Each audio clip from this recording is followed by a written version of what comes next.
ನಮ್ಮೆಲ್ಲ ಶಿಕ್ಷಕ ಮಿತ್ರರಿಗೆ ಇವತ್ತು ನಾವು SA2 ಮಾರ್ಕ್ಸ್ನ ಹಾಕಬೇಕಾಗಿದೆ. 50 ಮಾರ್ಕ್ಸ್ ಇರೋದನ್ನ 30 ಮಾರ್ಕ್ಸ್ಗೆ ಹಾಕಬೇಕು. ಇವಾಗ ನೋಡ್ರಿ FA1ಗೆ 10 ಮಾರ್ಕ್ಸ್, FA2ಗೆ 10 ಮಾರ್ಕ್ಸ್, SA1ಗೆ 30 ಮಾರ್ಕ್ಸ್ ಇರುತ್ತೆ, ಮತ್ತೆ FA3 10, FA4 10, SA2ಗೆ 30 ಮಾರ್ಕ್ಸ್ ಅಂದರೆ ಟೋಟಲ್ 50 ಆಗುತ್ತೆ. ಇವಾಗ ನೋಡಿ ಈ ಗ್ರೇಡ್ ಮಾಡೋದು ಹೇಗೆ ಅಂದರೆ 50 to 30ಗೆ ಗ್ರೇಡ್ ಮಾಡೋದನ್ನು ಇಲ್ಲಿ ಚಾರ್ಟ್ ನಿಮಗೆ ಕೊಟ್ಟಿದ್ದೀನಿ. ವಿಡಿಯೋನ ಸ್ಟಾಪ್ ಮಾಡಿ ನೋಟ್ಸ್ ಮಾಡಿ ಇಟ್ಕೊಳ್ಳಿ. ಇವಾಗ ಎಲ್ಲ ಗ್ರೇಡ್ಗಳು 50 to 30ಗೆ ಕನ್ವರ್ಟ್ ಆಗಿರುವಂಥ ಮಾರ್ಕ್ಸ್ ಲಿಸ್ಟ್ ಇಲ್ಲಿದೆ. ಹಾಗೆ ನಿಮಗೆ ದಯವಿಟ್ಟು ಈ ವಿಡಿಯೋ ಇಷ್ಟ ಆಗಿದ್ರೆ ಎಲ್ಲರೂ ಸಬ್ಸ್ಕ್ರೈಬ್ ಮಾಡಿ ಸಪೋರ್ಟ್ ಮಾಡಿರಿ. ಇವಾಗ ನೋಡ್ರಿ ಕ್ರೋಮ್ ಬ್ರೌಸರ್ನ ಓಪನ್ ಮಾಡಿಕೊಂಡು SATS ಚಾರ್ಟ್ ಕರ್ನಾಟಕ ಅಂತ ಸರ್ಚ್ ಮಾಡಿ. ಲಾಗಿನ್ ಮೇಲೆ ಕ್ಲಿಕ್ ಮಾಡಿ, ನಿಮ್ಮ ಚಾರ್ಟ್ಸ್ ಯೂಸರ್ ID ಹಾಕಿ, ಸೆಂಡ್ OTP ಕ್ಲಿಕ್ ಮಾಡಿ, OTP ಎಂಟರ್ ಮಾಡಿ ಲಾಗಿನ್ ಆಗಿ. ಇವಾಗ ಇಲ್ಲಿ ಬರ್ತಾ ಇದೆ ನೋಡ್ರಿ ಆಪ್ಷನ್ ಯಾವುದು ಅಂದರೆ SA2 ಸ್ಟೂಡೆಂಟ್ ರಿಸಲ್ಟ್ ಎಂಟ್ರಿ ಅಂತ ಒಂದು ಆಪ್ಷನ್ ಇದೆ. ಅದರ ಮೇಲೆ ಕ್ಲಿಕ್ ಮಾಡಿದ್ರು ನೀವು SA2 ಮಾರ್ಕ್ಸ್ನ ಹಾಕ್ಬೋದು. ಅದನ್ನ ಬಿಟ್ರೆ ಇಲ್ಲಿ SA2 ರಿಸಲ್ಟ್ ಅಂತ ಇದೆ, ಅದನ್ನ ಕ್ಲಿಕ್ ಮಾಡಬೇಡಿ, ಯಾಕೆಂದ್ರೆ ಅದು ಪಾರ್ಟ್ B ಹಾಕುವಂಥದ್ದು. ಕೆಳಗೆ ಸ್ಕ್ರೋಲ್ ಮಾಡ್ತಾ ಬಂದ್ರೆ ಇಲ್ಲಿ ಇದೆ ನೋಡಿ SA2 ರಿಸಲ್ಟ್ ಎಂಟ್ರಿ. ಅದು ಬಿಟ್ರೆ ಮತ್ತೆ ಇಲ್ಲಿ ರೀಸೆಂಟ್ಲಿ ಎಡೆಡ್ ಇದ್ದಲ್ಲಿ SA2 ರಿಸಲ್ಟ್ ಎಂಟ್ರಿ ಅಂತ ಇರುತ್ತೆ, ಅದ್ರ ಮೇಲೆ ಕ್ಲಿಕ್ ಮಾಡಿ. ಇವಾಗ ನೋಡಿ ಇಲ್ಲಿ ಅಕಾಡೆಮಿಕ್ ಇಯರ್ 2025-26 ಅಂತ ತೆಗೆದುಕೊಂಡಿದ್ದೇನೆ. ಮತ್ತೆ ಸ್ಟ್ಯಾಂಡರ್ಡ್ ಅನ್ನ ನೀವು ಮೀಡಿಯಂ ಕನ್ನಡ ಅಂತ ಸೆಲೆಕ್ಟ್ ಮಾಡ್ಕೊಳ್ಳಿ. ಸ್ಟ್ಯಾಂಡರ್ಡ್ ಯಾವ ಕ್ಲಾಸ್ ಹಾಕ್ತಾ ಇದ್ದಾರೋ ಆ ಕ್ಲಾಸ್ನ ಸೆಲೆಕ್ಟ್ ಮಾಡಿಕೊಂಡು ಎಕ್ಸಾಮ್ SA2 ಅಂತ ಈಗಾಗಲೇ ತಗೊಂಡಿರುತ್ತೆ. ಇನ್ನು ಲ್ಯಾಂಗ್ವೇಜ್ ಗ್ರೂಪ್ ತಗೊಂಡು ಸರ್ಚ್ ಮೇಲೆ ಕ್ಲಿಕ್ ಮಾಡಿ. ಇವಾಗ ಇಲ್ಲಿ ಮಕ್ಕಳ ಹೆಸರು ಶೋ ಆಗ್ತಾ ಇರತ್ತೆ, ಮತ್ತೆ ಯಾವ ಲ್ಯಾಂಗ್ವೇಜ್ಗೆ ನೀವು ಮಾರ್ಕ್ಸ್ನ ಎಂಟ್ರಿ ಮಾಡ್ತಾ ಇರ್ತೀರೋ ಆ ಎಲ್ಲ ಸಬ್ಜೆಕ್ಟ್ ಶೋ ಆಗ್ತಾ ಇರತ್ತೆ. ಬೈ ಚಾನ್ಸ್ ನಿಮಗೆ ಮಕ್ಕಳ ಹೆಸರು ಶೋ ಆಗದೆ ಇದ್ರೆ ಲ್ಯಾಂಗ್ವೇಜ್ ಗ್ರೂಪ್ನ ಅಸೈನ್ ಮಾಡಿ ಅಸೈನ್ ಮಾಡ್ಕೊಳ್ಳಿ. ಇವಾಗ ನೋಡಿ ಮಾರ್ಕ್ಸ್ನ ನಾನು 28 ಮತ್ತೆ ಇಲ್ಲಿ 27 ಅಂತ ಹಾಕ್ತಾ ಇದ್ದೀನಿ. ಗ್ರೇಡ್ ಆಟೋಮೆಟಿಕ್ ಆಗಿ ತಾನೇ ತಗೊಳ್ತಾ ಇದೆ.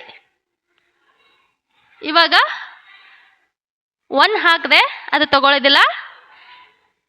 2 ಡಿಜಿಟ್ ಹಾಕ್ಬೇಕಿಲ್ಲಿ. ಇವಾಗ 20 ಹಾಕ್ತಾ ಇದ್ದೀನಿ, B+ ಅಂತ ಗ್ರೇಡ್ ಆಟೋಮೆಟಿಕ್ ಆಗಿ ತಗೊಳುತ್ತೆ.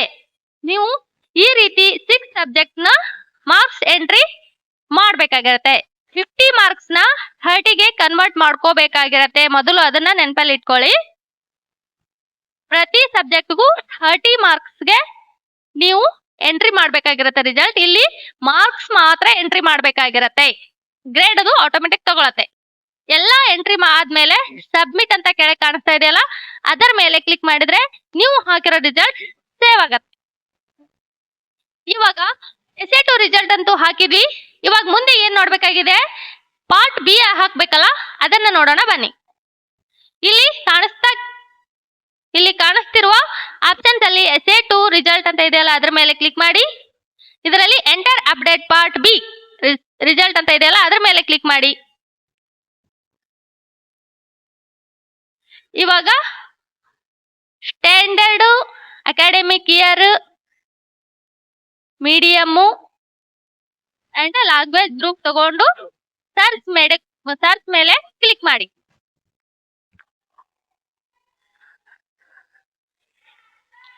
ಇಲ್ಲಿ SA1ಗೆ ನಾವು ಮಾರ್ಕ್ಸ್ ಹಾಕುವ ಅಗತ್ಯ ಇರೋದಿಲ್ಲ.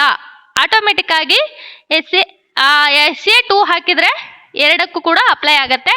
ಈ SA2 ಪಾರ್ಟ್ B ಹಾಕೋಕ್ಕಿಂತ ಮೊದಲು ನೀವು FA1, FA2, FA3, SA1, FA3, FA4 ಎಲ್ಲಾನು ಎಂಟ್ರಿ ಮಾಡಿರ್ಬೇಕಾಗಿರತ್ತೆ. ಇವಾಗ ನೋಡಿ ಅಕಾಡೆಮಿಕ್ ಇಯರ್ 2025-26 ತಗೊಂಡು ಸರ್ಚ್ ಮೇಲೆ ಕ್ಲಿಕ್ ಮಾಡಿದೆ. ಇವಾಗ ಇಲ್ಲಿ ಮೊದಲೇ ಅದು ಆಟೋಮೆಟಿಕ್ ಆಗಿ C ಅಂತ ತಗೊಂಡಿರತ್ತೆ, ಗ್ರೇಡ್ C. ಇಲ್ಲಿ ಟೋಟಲ್ ಎಷ್ಟು ಸಬ್ಜೆಕ್ಟ್ಗಳಿವೆ ಅಂದ್ರೆ ಪಾರ್ಟ್ B ಹಾಕ್ಬೇಕಾದ್ರೆ ಟೋಟಲ್ 8 ಇದೆ. 1 to 5th 6 ಇರುತ್ತೆ ಪಾರ್ಟ್ B ಹಾಕುವಂಥದ್ದು ಸಬ್ಜೆಕ್ಟ್ಗಳು. ಇಲ್ಲಿ 8 ಇದೆ. Okay, education social skills organisational skills, scientific skills, fine art ಇವೆಲ್ಲ ಇದೆ ನೋಡಿ. ಟೋಟಲ್ 8. ಇಲ್ಲಿ ಯಾವ ಗ್ರೇಡ್ ಅನ್ನು ನೀವು ಹಾಕ್ತಾ ಇದ್ದೀರೋ ಹಾಕಿ. ಎ ಅಂತ ಹಾಕಿ, ಮಗು ಇಲ್ಲದೆ ಇದ್ರೆ ಅಬ್ಸೆಂಟ್ ಅಂತ ತೋರಿಸ್ಬಹುದು. ನಾನು ಎಲ್ಲದಕ್ಕೂ ಎ ಗ್ರೇಡ್ ನ ಕೊಡ್ತಾ ಇದ್ದೀನಿ ನೋಡಿ.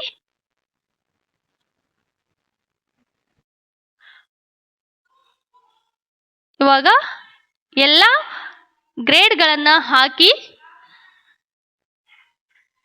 ದಯವಿಟ್ಟು ನನ್ನ ಚಾನಲ್ಗೆ ಸಪೋರ್ಟ್ ಮಾಡಬೇಕಾದ್ರೆ ಸಬ್ಸ್ಕ್ರೈಬ್ ಮಾಡ್ರಿ. ಕೇವಲ 200 ಸಬ್ಸ್ಕ್ರೈಬರ್ಸ್ ಆಗಿದ್ದಾರೆ. ಇನ್ನೂ ಹೆಚ್ಚಿನಲ್ಲಿ ಸಬ್ಸ್ಕ್ರೈಬ್ ಮಾಡಿ. ಎಲ್ಲ ಹಾಕಿದ್ಮೇಲೆ ಸಬ್ಮಿಟ್ ಕೊಟ್ರೆ ನೋಡಿ ರಿಸಲ್ಟ್ ಡಾಟಾ ಸಬ್ಮಿಟೆಡ್ ಸಕ್ಸಸ್ಫುಲಿ ಅಂತ ಬರುತ್ತೆ. ಇಷ್ಟೆಲ್ಲ ಮಾಡಿದ್ರೆ ಪಾರ್ಟ್ ಬಿ ರಿಸಲ್ಟ್ ಕಂಪ್ಲೀಟ್ ಆಯ್ತು. ವಿಡಿಯೋ ವೀಕ್ಷಿಸಿದ್ದಕ್ಕಾಗಿ ಧನ್ಯವಾದಗಳು. ಹೀಗೆ ಸಪೋರ್ಟ್ ಮಾಡಿ.